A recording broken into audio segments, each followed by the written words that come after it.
বিসমিল্লাহির রহমানির রহিম। আসসালামু আলাইকুম। আশা করি সবাই ভালো আছেন। আলহামদুলিল্লাহ আমরাও অনেক ভালো আছি। আজকে আপনাদের সাথে শেয়ার করার জন্য চলে এসেছি মজাদার ফুলকো মোচমোচে বেগুনি। আর এই বেগুনি যদি বিকেলে চায়ের নাস্তায় বা ইফতার আইটেমে পরিবেশন করা যায় তাহলে নাস্তার স্বাদ এবং ইফতারের আমেজ 16 আনা পূর্ণ হয়ে যাবে। চলুন তাহলে দেখে নিই ফুলকো মোচমোচে বেগুনিটি কিভাবে আমরা তৈরি করতে পারি। খুব সহজে ঘরোয়া উপকরণেই আমরা এই বেগুনিটি তৈরি করে নিতে পারি। এর জন্য প্রয়োজন আমার এই ধরনের বেগুন। আমি বেগুনগুলোকে খুব ভালো করে ধুয়ে পরিষ্কার করে কেটে নিয়েছি। আপনারা চাইলে ছোট সাইজের বেগুনও ব্যবহার করতে পারেন। আমি এখানে বেগুনগুলোকে খুব পাতলা করে কেটে পরিষ্কার করে নিয়েছি এবং সামান্য লবণ দিয়ে পানিতে ভিজিয়ে রেখে দিচ্ছি। লবণের কারণে এই বেগুনটা যখন আমরা ফ্রাই করব ভিতরটা পানসে লাগবে না, খেতে ভালোই লাগবে। তাই বেগুনটা পানিতে ভিজিয়ে রেখেছি। চলুন এবার দেখে নিই কিভাবে আমি ব্যাটারটা তৈরি করছি। আর এই ব্যাটারটা তৈরি করার জন্য আমি এখানে 1 কাপ পরিমাণ বেসন নিয়েছি, সাথে দিয়েছি 1/3 কাপ পরিমাণ কর্নফ্লাওয়ার, 2 টেবিল চামচ পরিমাণ ময়দাটা অবশ্যই এখানে ব্যবহার করার চেষ্টা করবেন। সাথে দিয়ে দিয়েছি 1 চা চামচ পরিমাণ চিনি আর দিলাম 1 চা চামচ পরিমাণ লবণ। এখন দিয়ে দিচ্ছি সামান্য জৈন বা আজওয়াইন। এটা একটু হাতে ক্রাশ করে দিবেন, এতে করে খুব সুন্দর একটা অ্যারোমা বের হবে। আর যারা এটার স্মেলটা পছন্দ করেন না তারা স্কিপ করতে পারেন। এখন দিয়ে দিলাম সামান্য কালো জিরাটা আর জৈনটা আপনারা কেউ খেতে পছন্দ না করলে স্কিপ করবেন, এটা আপনাদের পছন্দ অনুযায়ী। এখন দিয়ে দিলাম 1 চা চামচ পরিমাণ হলুদের গুঁড়া আর 1.5 চা চামচ পরিমাণ মরিচের গুঁড়া, সামান্য ধনিয়া এবং জিরার গুঁড়া, আর সাথে দিয়ে দিলাম আদা এবং রসুনের পেস্ট। এটাও আপনাদের পছন্দ অনুযায়ী বা স্বাদ অনুযায়ী আপনারা কমিয়ে বাড়িয়ে ব্যবহার করবেন। এখন সব কিছু একটি হুইক্সের মাধ্যমে খুব ভালো করে মিশিয়ে নিয়েছি। এখন অল্প অল্প পানি দিব আর একটা স্মুথ ব্যাটার তৈরি করব। অবশ্যই চেষ্টা করবেন অল্প অল্প পানি দিয়ে ব্যাটারটা তৈরি করতে। একসাথে সব পানি দিয়ে দেওয়া যাবে না, এতে করে ব্যাটারটি দলা পাকিয়ে যাবে বা গিটলি হয়ে থাকতে পারে। তাই স্মুথ ব্যাটার তৈরি করার জন্য অবশ্যই চেষ্টা করবেন অল্প অল্প পানি দিয়ে আমি যেভাবে তৈরি করছি সেভাবে একটা ব্যাটার তৈরি করার জন্য। আসলে দেখে বুঝে নিতে হবে, এগুলো বলে বোঝানোর মতো কিছু নেই। যখন এইরকম ঘনত্ব হবে তখন খুব ভালো করে আমি ব্যাটারটাকে ফেটিয়ে নিব। এখন আমি হ্যান্ড উইক্স রেখে হাত দিয়ে এই ব্যাটারটাকে ফেটিয়ে নিব। আর ফেটাতে এটার মধ্যে যত বেশি এয়ার ক্রিয়েট হবে ততই আমাদের বেগুনিগুলো ফুলকো এবং ফ্লাফি হবে। আর আস্তে আস্তে এর বেসনটার কালারও হালকা হয়ে আসবে।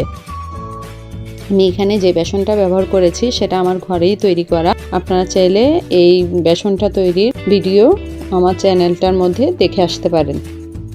আমি খুব ভালো করে একটা স্মুথ ব্যাটার তৈরি করছি আর পানির প্রয়োজন হচ্ছে অল্প অল্প করে পানি দিচ্ছি। আপনাদেরকে দেখিয়ে দিব ব্যাটারের ঘনত্বটা কেমন হবে। এখন আমি একটি চামচ দিয়ে নেড়ে আপনাদেরকে দেখিয়ে দিচ্ছি আমার ব্যাটারটা কেমন হয়েছে। চামচটা ডিপ করলাম, তোলার পরে অতিরিক্ত বেসনগুলো ঝরে পড়ছে। এখন আমি একটা আঙ্গুল দিয়ে দাগ টেনে দেখিয়ে দিচ্ছি যে দুই পাশের বেসন কিন্তু একসাথে মিলছে না, তার মানে আমার বেসনের ব্যাটারটা পারফেক্ট হয়েছে। এখন আমি এই বেসনটাকে আঙ্গুল ডুবিয়েও দেখিয়ে দিচ্ছি যে আমার আঙ্গুলের থেকে বেসনটা সম্পূর্ণ ঝরে পড়েনি, সুন্দরভাবে কোট করে আছে। এর মানেই পারফেক্টভাবে বেসনের ব্যাটারটা তৈরি হয়ে গিয়েছে। ফিরে আসলাম বেগুনের কাছে। এখন বেগুনগুলোকে পানি থেকে তুলে একটি স্ট্রেনারের মধ্যে রেখে দিব যাতে অতিরিক্ত পানিগুলো ঝরে যায়। অতিরিক্ত পানি ঝরে যাওয়ার পর আমরা এই বেগুনগুলোকে কি করছি সেটা আপনাদেরকে দেখাবো। এখন দেখুন অতিরিক্ত পানি ঝরে গেছে। এখন বেগুনগুলোকে আমি একটি কিচেন টাওয়াল টিস্যুর উপরে সাজিয়ে নিব। দেখুন কিভাবে আমি বেগুনের গায়ে যে অতিরিক্ত পানি আছে সেটা মুছে নিচ্ছি। অবশ্যই চেষ্টা করবেন বেগুনকে ড্রাই করে নিতে, কারণ অতিরিক্ত পানি যদি বেগুনের গায়ে থাকে সেক্ষেত্রে আমি যখন ব্যাটারে ডিপ করব তখন ব্যাটারটা বেগুনের গায়ে কোট হতে চাইবে না। তাই চেষ্টা করবেন বেগুনগুলোকে ড্রাই করে নেওয়ার জন্য। এভাবে একটা টিস্যুর উপরে সাজিয়ে আরেকটা টিস্যু দিয়ে চেপে আমি বেগুনের গায়ের অতিরিক্ত পানি মুছে নিচ্ছি। এই বেগুনগুলো আমার ড্রাই হয়ে গিয়েছে। এখন আমি এই বেগুনগুলো ভাজতে চলে যাব। চলুন কিভাবে ভেজে নিচ্ছি দেখিয়ে দিব। আর এই ফাঁকেই আমার ব্যাটারটাও রেস্ট হয়ে গেছে। দেখুন ব্যাটারের ঘনত্ব কিন্তু বেড়ে গেছে। চামচটা আবার ডিপ করেছি, আগের তুলনায় অনেক ঘন হয়েছে। এখন আবার দেখিয়ে দিচ্ছি আমি ব্যাটারটা কতটা ঘন হয়েছে। আর এই ব্যাটারের মধ্যে এখন দিয়ে দিব 2 টেবিল চামচ পরিমাণ গরম তেল আমি একটি প্যানে চুলায় তেল গরম করতে দিয়ে দিয়েছি। ওইখান থেকে 2 টেবিল চামচ পরিমাণ গরম তেল এই ব্যাটারের মধ্যে দিয়ে দিলাম। আর দিয়ে দিচ্ছি 1 চা চামচ পরিমাণ বেকিং পাউডার। আপনারা চাইলে এখানে 1/2 চা চামচ পরিমাণ বেকিং সোডাটাও ব্যবহার করতে পারেন, তবে বেকিং পাউডার আর বেকিং সোডার মধ্যে যে কোনো একটি ব্যবহার করতে হবে। এখন আমি ব্যাটারটাকে খুব ভালো করে আবার ফেটিয়ে নিচ্ছি। এখন আমি চুলায় বেগুনিগুলো প্যানে দিব, তাই আবার ব্যাটারটাকে নেড়ে বেগুন দিয়ে ডিপ করব। বেগুনটা যখন ব্যাটারে কোট করছি, দেখুন বেগুনের গায়ের অতিরিক্ত ব্যাটার আমি ঝরিয়ে তারপরে বেগুনটাকে তেলে দিচ্ছি। তারপরেও কিন্তু বেগুনটা সম্পূর্ণ ব্যাটার দিয়ে কোট করা। এভাবে করে প্রত্যেকটা বেগুন বেসনের ব্যাটারে ডিপ করে তেলে দিয়ে একটু ফ্রাই হওয়ার পরে উল্টিয়ে দিলেই কিন্তু নিচ থেকেই বেগুনগুলো ফুলে উঠবে। একসাথে অনেকগুলো বেগুন দিতে যাবেন না, একটা হওয়ার পর উল্টিয়ে দেওয়ার পর আরেকটি বেগুন দেওয়ার চেষ্টা করবেন, এতে করে একটির গায়ে আরেকটি লেগে যাবে না।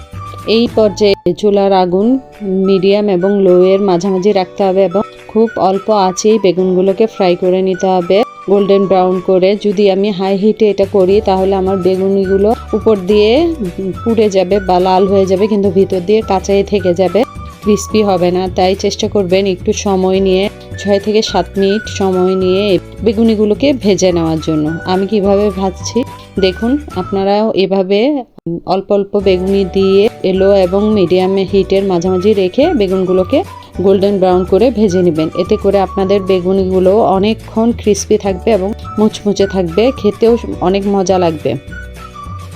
আমার অলরেডি 3টা বেগুনি ফ্রাই হয়ে গিয়েছে, আমি তুলে আপনাদেরকে দেখাচ্ছি। এভাবে করেই আমি সবগুলো বেগুনি ভেজে নেব। আমাদের এই ভিডিওগুলো যদি আপনাদের ভালো লাগে অবশ্যই আমার চ্যানেলটাকে সাবস্ক্রাইব করে পাশে থাকা বেল বাটনটি অন করে দিবেন, যাতে পরবর্তী ভিডিওর নোটিফিকেশনগুলো সবার আগে আপনারা পেয়ে যেতে পারেন।